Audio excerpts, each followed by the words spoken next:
Bu formada mini yumuşaq ayıcıq var. Dekorlarda istifadə edə biləcəyiniz. Ondan sonra baxın bu formada konfet qabı var.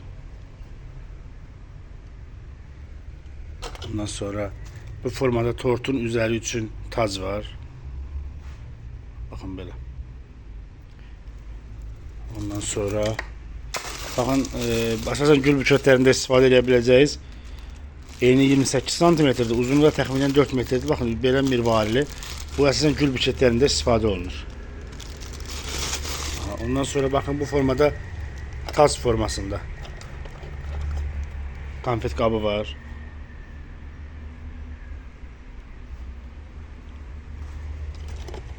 Ondan sonra balık qulağıdır, bakın.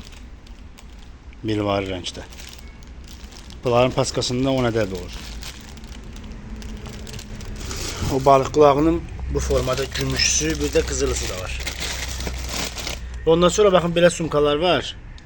Basən xınada, nişanda həm konfet ya da yanına həm də mini hədiyyə qoymaq üçündür. Bu formada ağı da var, qırmızısı da var. Bir de ağının nisbətən biraz balacası var. Sonra bakın bu formada qaşlar var.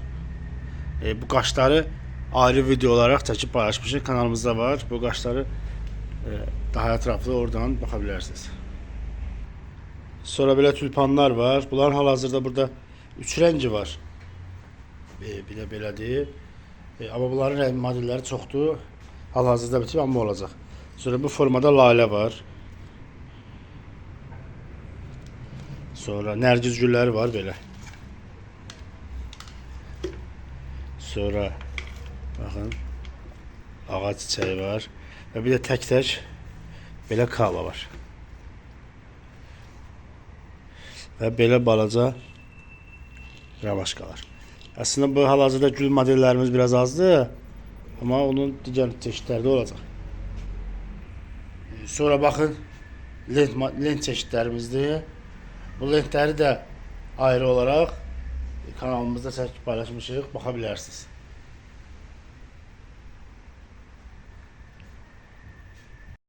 Sonra bakın belə mini səbətlər var. Bu da dekor işlərində istifadə etmək üçündür. Bu formada. Bunu əlimdə çəkib paylaşıram ki, təxmini ölçüsü biləsiniz. Sonra belə şüşə bankalar var. Xına üçün, quru gül üçün filan. Baxın bu əlimdə görmüş olduğunuz bu göstərdiyim məhsulların hər biri əsasən toyda, nişanda, xınada aksesuarlar düzəltməsi üçün istifadə olunurlar.